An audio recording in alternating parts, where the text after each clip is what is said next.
এজন্য ইদানিংকালে যারা উঠতি আলেম, যাদের বয়স 25, 28, 30, 35, 32 মনে করেন, এই বয়সী যারা আলেম, ইমাম, খতিব, আপনাদের কাছেও আমার অনুরোধ ভাই, সারাক্ষণ নিজের জীবনের জন্য পাথেয় মোবাইল থেকে খুঁজেন না। সাধারণ পাবলিকও, জেনারেল মানুষরাও মোবাইলের মধ্য থেকেই জীবনের সব আয়োজন খুঁজতেছে। আপনারাও যদি খুঁজেন, এটা ভুল হবে, এটা ভুল হবে।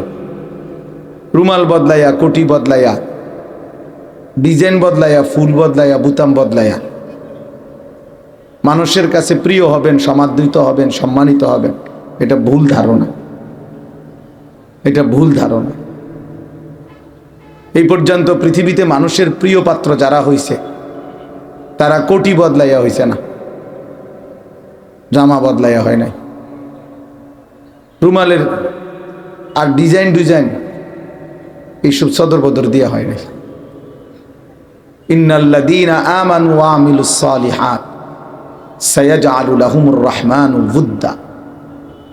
আল্লাহ তাআলা বলেন, নিশ্চয়ই যারা পূর্ণ ঈমানদার হয়েছে এবং সমস্ত নেক আমল করেছে, আমি আল্লাহ দায়িত্ব নিলাম আমার সেই বান্দাদের জন্য আমার গোটা সৃষ্টিতে আমি আল্লাহই ভালোবাসা দিয়ে দেব,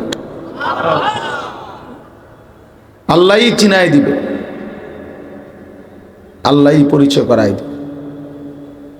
এই জন্য দোস্ত আমার, ভাই আমার, বন্ধু আমার, কিশোর যুবক ভাই, তোমাদের কাছেও বলি ভাই, দয়া করে প্রত্যেকেই এই কথা বুঝতে শেখো ভাই, যে কোনো আল্লাহওয়ালার সোহবত, আল্লাহর কোনো প্রিয় বান্দা, হক্কানি রব্বানি কোনো আলেম, ওনার কাছে উঠা বসার দ্বারা, ওনার জুতা সোজা করার দ্বারা, ওনার একটু সংস্পর্শ, ছোঁয়া, চোখের দৃষ্টি, হাত বুলানো দ্বারা অনেক কিছু হয়, অনেক কিছু হয়, অনেক কিছু হয়, অনেক কিছু হয়। আমরা তাতারীদের ইতিহাস, এই পৃথিবীর সবচেয়ে দুর্ধর্ষ একটি জাতি ছিল। মুসলমানদের উপরে এই 1450 বছরের ইতিহাসে সবচেয়ে বেশি জুলুম যারা করছে, তার মধ্যে একটা জাতি মঙ্গল জাগরে বলতো, তাতারি সম্প্রদায়।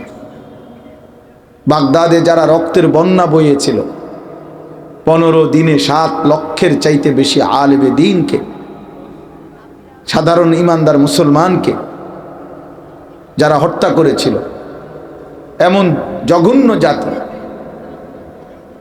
এই জাতির জিন্দেগির গতিপথ, যাদের সেনাপতি তৈমুর লং দিগ্বিজয়ী বলা হইতো, সে বলেছিল, পৃথিবীর শেষ প্রান্তেও যদি কোনো মুসলমান থাকে, তাকে হত্যা করা পর্যন্ত আমি থামব না। এমন একটি নৃশংস জাতি, কিন্তু আল্লাহওয়ালা বুজুর্গদের চোখের পানি বরকতে, ওই জামানার আউলিয়াদের, আল্লাহর প্রিয় বান্দাদের চোখের পানির বরকতে আল্লাহ তাআলা অল্প সময়ের ব্যবধানে ওই জাতিকেই, ওই সম্প্রদায়ের লোকদেরকে কালেমাওয়ালা মুসলমান বানায় ফেলছে। এবং পরবর্তীতে এই মুঘল সাম্রাজ্য, আমাদের এই ভারতীয় উপমহাদেশে 550 বৎসর যে মুঘল সাম্রাজ্য, তাদেরই বংশধর মুসলিম শাসক, ওনাদেরই পূর্বপুরুষ ছিল পৃথিবীতে সবচেয়ে বেশি মুসলমানদেরকে যারা হত্যা করছে। এই জন্য ভাই, জিন্দেগি বদলায়, জীবন বদলায়, অনেক বড় পরিবর্তন হয় আল্লাহওয়ালাদের এই বসার দ্বারা। বলে কি বলে বুড়া মানুষ, সব কথা বুঝি না, কিচ্ছু বুঝার দরকার নেই, তাকায় থাকো, বুঝ যেটা দরকার, এটা আরশ আজিমের মালিক আল্লাহ দিয়ে দিবে, আল্লাহ দিয়ে দিবে। ইন তাত্তাকুল্লাহ ইয়াজআল লাকুম ফুরকানা, আল্লাহ তাআলা বলেন, যদি ঈমানদার আমি আল্লাহকে ভয় করো, তো আমি আল্লাহই তোমার অন্তরের মধ্যে সত্য মিথ্যা, হক বাতিল, হালাল হারাম, জায়েজ না জায়েজ, উচিত অনুচিত পার্থক্য করার মতো ফুরকান, পার্থক্যকারী শক্তি আমি আল্লাহই তোমার অন্তরে দিয়ে দেব। আমি বুঝ দিয়ে দেবো, আমি আল্লাহই দিয়ে দেবো। ফামান ইউরিদিল্লাহু আন ইয়াহদিয়াহু ইয়াশরাহ সাদরাহু লিল ইসলাম। আল্লাহ তাআলা কোরআনুল কারীমের মধ্যে বলেছেন, আল্লাহ যার ব্যাপার ইচ্ছে করেন তাকে হেদায়েত দিবেন, কল্যাণের পথে রাখবেন, জান্নাতের পথে রাখবেন, পরিচালিত করবেন।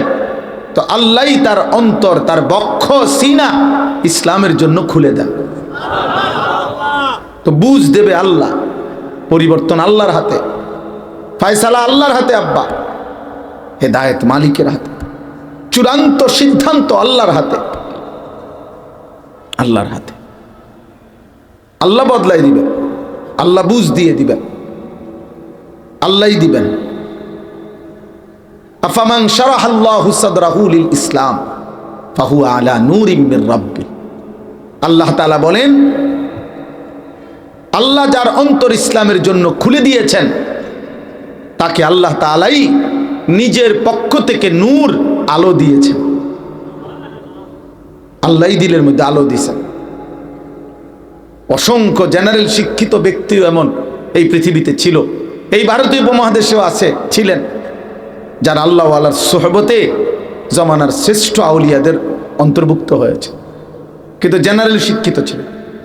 হাকিমুল উম্মত মুজাদ্দিদুল মিল্লাত হযরত মাওলানা শাহ আশরাফ আলী থানভী রাহমাতুল্লাহ আলাইহি, জগৎ বিখ্যাত এই মহান বুজুর্গ, যার সামনে বড় থেকে বড় ওলামায়ে কেরাম একটা শব্দ অতিরিক্ত কথা বলতো কাঁপতেন, কথা ভুলে যাইতেন, জিজ্ঞাসা করলে হাকিমুল উম্মতের দিকে তাকাইলে কথাই ভুলে যাইতেন।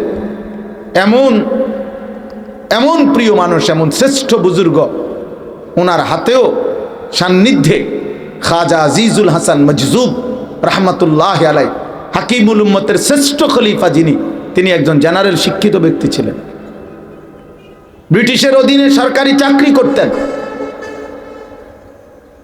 কালেক্টর অফিসের ডেপুটি ছিলেন, জেনারেল শিক্ষিত ব্যক্তি ছিলেন। তা হাকিমুল উম্মতের ছোঁয়ায়, এক আল্লাহওয়ালার বরকতে পৃথিবী বিখ্যাত বুজুর্গ হয়েছে,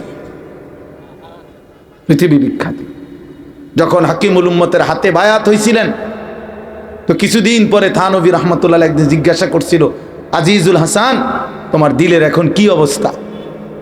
দুনিয়ার কত বড় বড়, যেই জামানায় কিতাবে লিখছে, যেই জামানায় ব্রিটিশের ওই সময়ে মানুষ গরুর গাড়ি, মহিষের গাড়িতে চলতো, সেই জমানায় উনি ঘোড়ায় চড়তেন।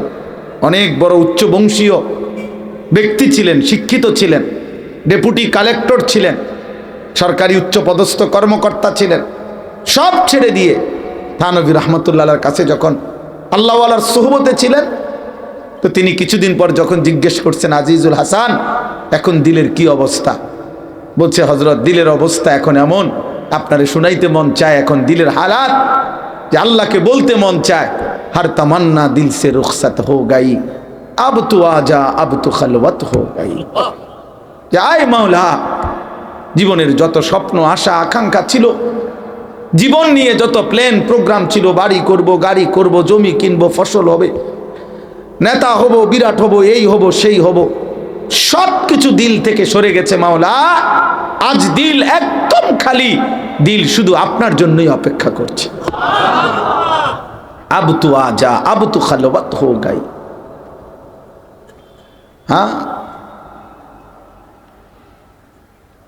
এজন্য ভাই, হাফিজ জি হুজুর রাহমাতুল্লাহ আলাইহির পবিত্র স্পর্শে বাংলাদেশ প্রকৌশল, বুয়েট প্রকৌশল ইউনিভার্সিটির বিখ্যাত প্রফেসর, জেনারেল শিক্ষিত ব্যক্তি হযরত প্রফেসর হামিদুর রহমান রাহমাতুল্লাহ আলাইহি, কিছুদিন আগে যিনি ইন্তেকাল করছেন, একজন প্রফেসর ছিলেন, লক্ষ হাজার হাজার আলেমের সেরে তাজ ছিলেন তিনি।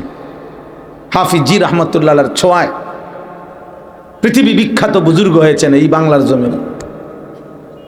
এই জন্য অনেক ছেলে পেলে আসো ভাই, আমি তোমাদের কাছেও বলি, আব্বা, সারাক্ষণ শুধু মোবাইল নির্ভর এক জীবন বানায়ও না। জীবনের বলে হুজুর ভালো কিছু দেখি না, এত ভালোও দেখো না, জীবনটা মোবাইলের সাথে মিশাই দিও না দয়া করে আব্বা। বরং জীবন্ত মানুষ, জীবন্ত আল্লাহওয়ালা হক্কানি রব্বানি ওলামায়ে কেরাম আইম্মায়ে কেরাম, নওজোয়ান ভাই তোমাদের কাছে অনুরোধ, জীবন্ত মানুষের সংস্পর্শে আসা যাওয়া করো, আসা যাওয়া করো। মোবাইলের মধ্যে দিল নাই, কিন্তু ইমাম সাহেব যিনি মসজিদে বসা আছে, ওনার কলিজার মধ্যে ওনার কলিজা আছে, দিল আছে। দিলের কাছে তুমি বসলে তোমার দিলেও আল্লাহ তাআলার মহব্বত আসবে। মোবাইল তো দিল নাই, মোবাইল তো এটা প্লাস্টিক, এখান থেকে দিল পাবেন কোথায়? जो आग की खासियत वो इश्क की खासियत, एक खाना ब खाना एक सीना ब सीना। আগুনের যেই স্বভাব, ভালোবাসা ইশক মহব্বতের সেই স্বভাব। আগুন যেমন এক ঘরে লাগলে পাশের ঘরে, সাথে থাকার কারণে পাশের ঘরেও আগুন লাগে, এক ঘর থেকে যেমন আরেক ঘরে আগুন লাগে, বুজুর্গানে দিন বলেন এক দিল থেকে আরেক দিলে আল্লাহ তাআলার মহব্বত জ্বলে। এক সিনা ব সিনা। আজকে বেঈমান, সারা পৃথিবীর বেঈমান, প্রযুক্তি সর্বস্ব, বস্তু সর্বস্ব। মোবাইল তো একটি বস্তু, ফেসবুক তো একটা সাধারণ জিনিস আব্বা। আধুনিকতার এই সব চাকচিক্য, এতগুলো বস্তু, এত বস্তুবাদ। আর ইউরোপ তো বস্তুবাদের উপরে প্রতিষ্ঠিত, বেঈমানরা তো বস্তুর উপরে প্রতিষ্ঠিত। তাদের কাছে সার্বক্ষণিক ফিকির, আর কত উন্নত মেশিন বানানো যায়, আর কত দ্রুত গতিতে মানুষের কর্ম সম্পাদন করা যায়, আর কত দ্রুত গতিতে কম পরিশ্রমে আরো বেশি পয়সা রোজগার করা যায়। দুই স্লোগান পৃথিবীর ইউরোপের, এক হলো বস্তুবাদ, অর্থাৎ তোমার 24 ঘন্টার ফিকির বস্তুর উপরে, হয় মাটি, নয় ইট, নয় বালু, নয় সিমেন্ট, নয় কাঠ, নয় লোহা, কোনো না কোনো বস্তুর উপরে তোমার মেজাজ। আর দ্বিতীয় কথা হইল ক্যাপিটালিজম, পুঁজিবাদ, শুধু জমাও, পয়সা জমাও, টাকা জমাও, হালাল না হারাম, জায়েজ না না জায়েজ, কোনো কিছুর দরকার নাই, বৈধ অবৈধতার বিষয় নাই। তুমি পরিশ্রম করবা যেমনে হোক, শুধু পয়সা উপার্জন করো। পয়সা বাড়বে, সম্মান বাড়বে, পয়সা বাড়বে, বিল্ডিং বাড়বে, পয়সা বাড়বে, সামাজিক মর্যাদা বাড়বে। আর সারাক্ষণ কেমনে কোনটাকে কোনটা আরো আধুনিক, আরো প্রযুক্তি, আরো বানানো যায়। এই জন্য আধুনিকতার স্লোগান হলো বস্তুবাদের স্লোগান, আধুনিকতার স্লোগান হলো পুঁজিবাদের স্লোগান, নিজের সম্পদ জমানো। ইউরোপের বক্তব্য হলো ম্যান ইজ ইকোনমিক্যাল অ্যানিম্যাল, মানুষ একটি অর্থনৈতিক প্রাণী, মানুষকে বানানো হয়েছে উপার্জনের জন্য, অর্থনীতির জন্য। মানুষকে বোঝানো হয়েছে your life your wish, your life your choice, তোমার জীবন তোমার পছন্দ, তোমার যা ভাল লাগে তুমি তাই করো, তোমার যা ভাল লাগে তুমি তাই পরিশ্রম করো। কিন্তু খোদার কসম, কোরআনুল কারীমের আয়োজন, রাসূলুল্লাহ সাল্লাল্লাহু আলাইহি সাল্লামের 23 বছরের আয়োজন, আখিরাতের আয়োজন, জান্নাতের আয়োজন, জাহান্নাম থেকে বাঁচার আয়োজন, কবর সুন্দর করার আয়োজন, হাসরের মাঠে ডান হাতে আমল